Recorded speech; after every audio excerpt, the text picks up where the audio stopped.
Hello, and welcome to the Jared Hurst Podcast. This podcast is about understanding ourselves, others, and the tools that you can use in order to transform your life.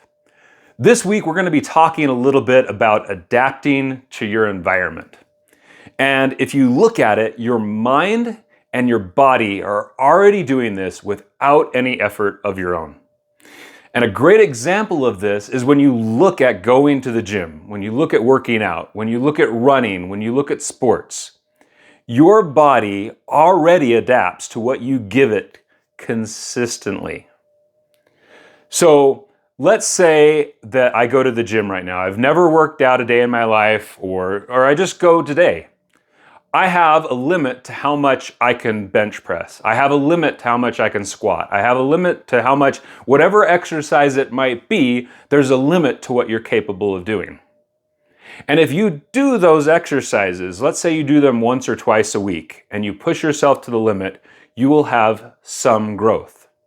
If you go to the gym 5 days, 6 days a week, and you do those exercises, but you don't push yourself to your limit, you'll have some growth.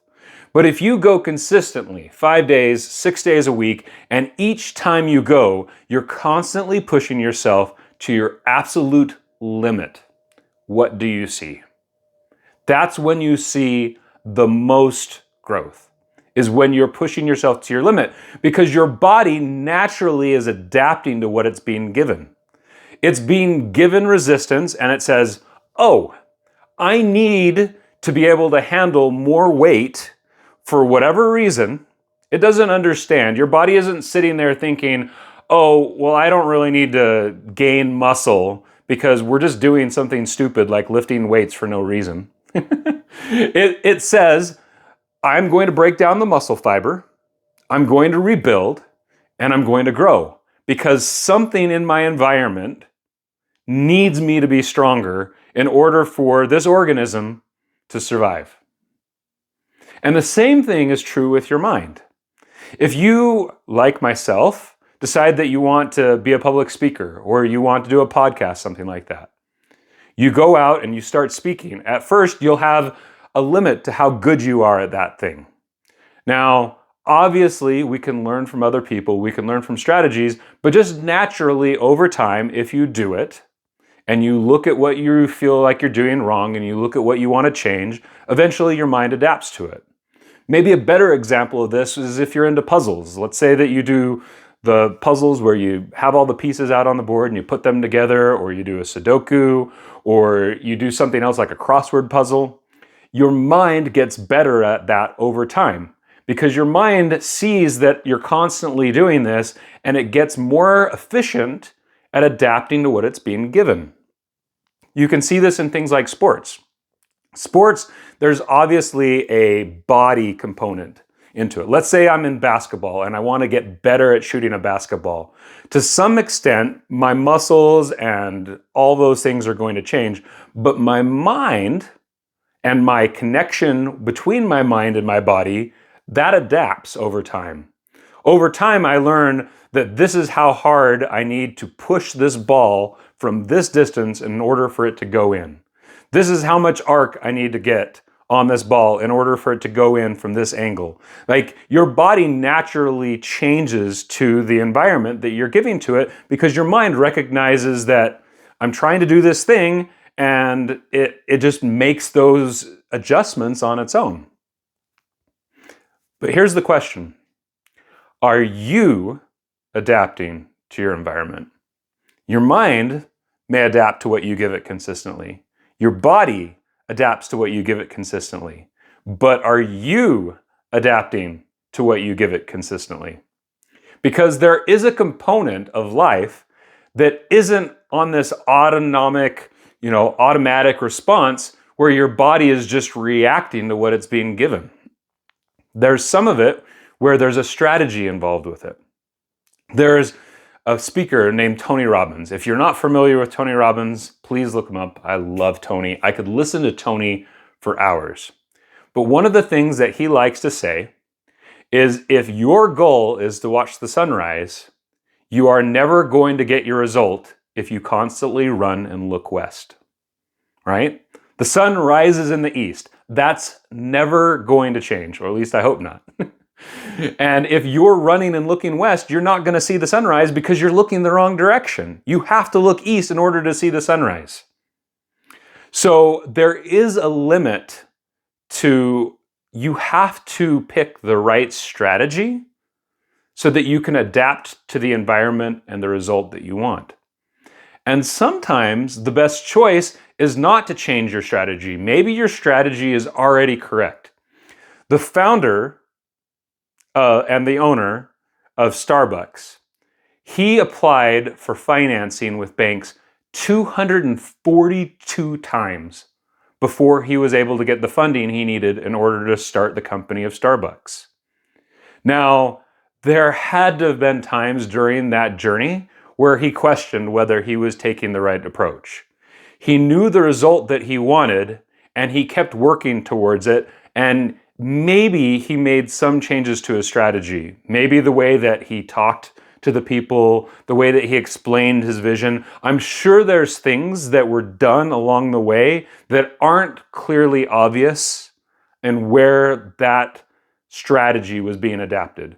But the overall arcing strategy of, I'm going to go to financing people and ask them for loans so that I can do this company, that really never changed, right? But then there's other times where people do make major changes. Jamie Kern-Lima is a woman who put together a company that made cosmetics. She started this on her own, and long story short, she was originally a waitress.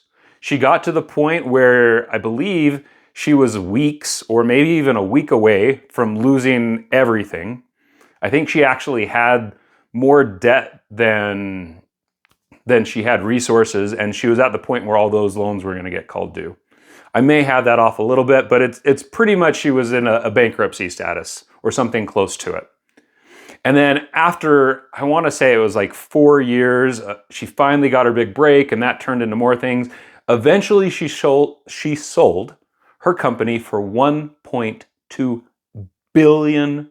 $1.2 billion, from literal bankruptcy to $1.2 billion sale. Now, along the way, she tried everything she could to be successful. She talked to different people. She tried putting her product online. She tried all these different ways of selling her product, but her goal never changed. Her goal was to make cosmetics for the everyday woman in order to help people that were struggling. She wanted everybody to feel beautiful, no matter their skin tone, their body type, their complexion, whatever it was that they were dealing with. She wanted people to feel beautiful for who they are. And that is a huge part of her process and her passion.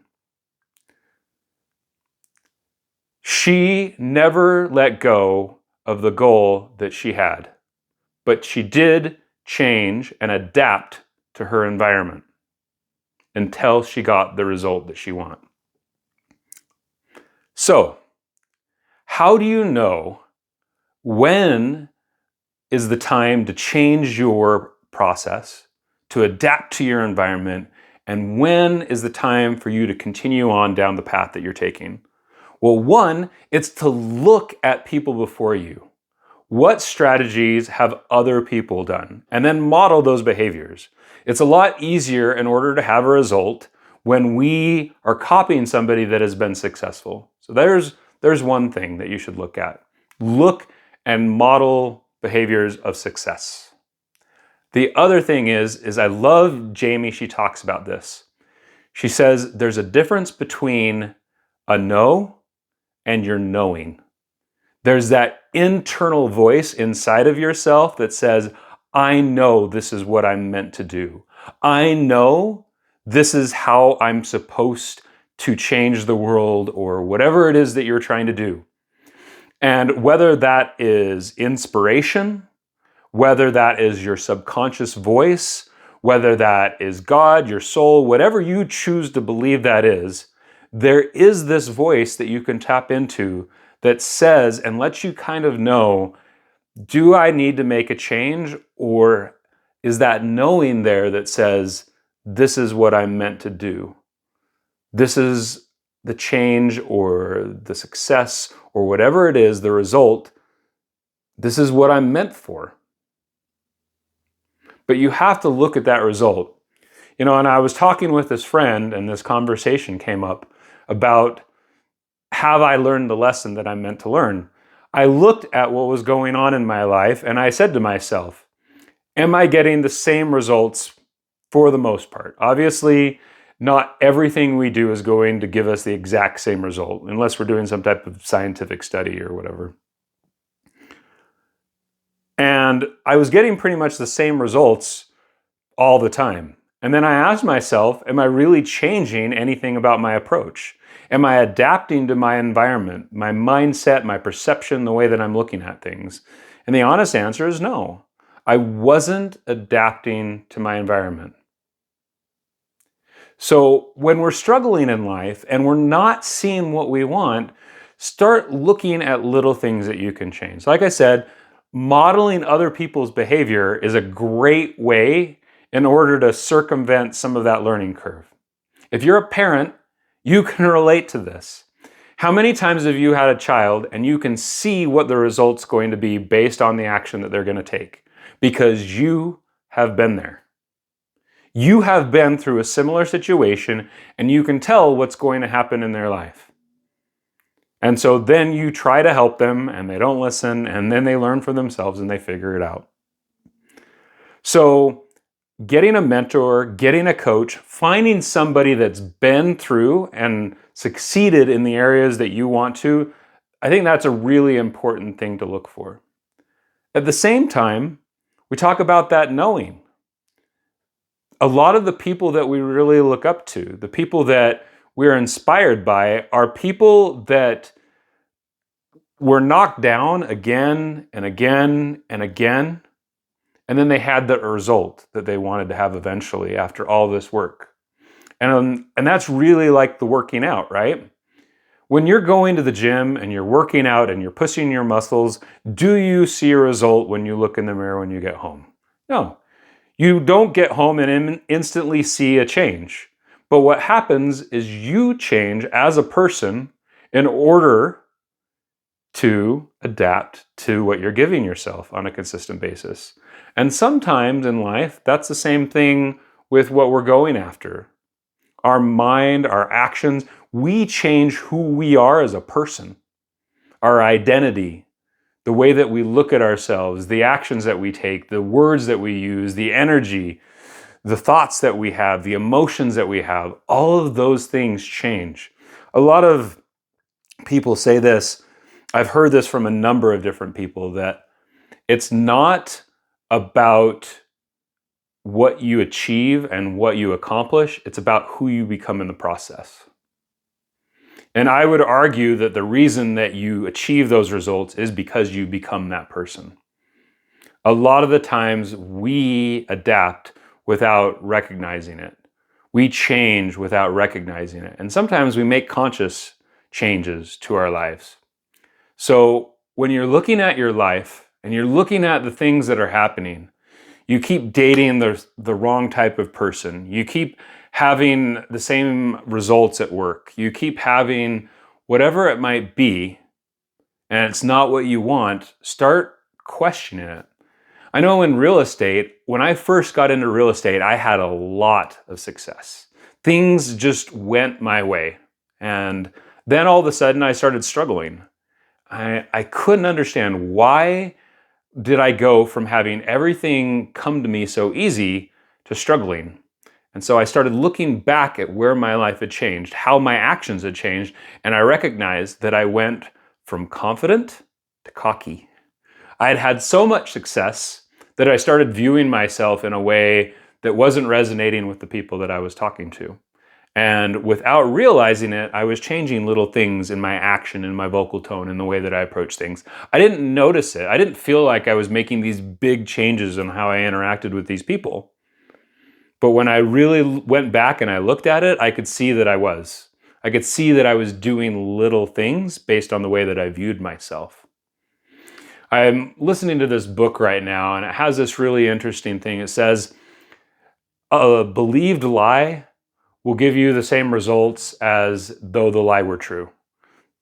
That's not exactly how they put it, but the idea is, in essence, that if we believe a lie, it's still going to affect our lives as though that lie were true.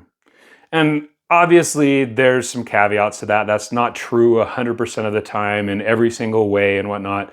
But your beliefs do influence a massive, massive part of your results. So start looking at the thing that you're not getting and say, how can I change? How can I learn from other things? What can I try different? At first, maybe it's little tweaks and little changes. Maybe it's energy. Maybe it's beliefs. Maybe it's the way that you approach things. And then eventually just keep changing and adapting until you get what you want. There are a lot of things in life where we have to get hit over the head before we finally realize that we're not getting the message that we're being sent. I don't know how many times I've had something that I learn and I'm like, oh, I learned that a year ago and I learned it like 2 years before that. Why didn't it click until now? Why is it finally clicking? And I don't always have the greatest answers. Sometimes it's because I'm in the right space in my mind, in my life. Sometimes it's because something is given to me in a different way that just resonates in a different way. But the point is if you keep seeing a result, keep working at it, keep adjusting and adapting, and eventually, if it's meant for you, that thing will come into your life and you'll have what you want. I know you can do it. I believe in you. And until next week, remember that you are not alone.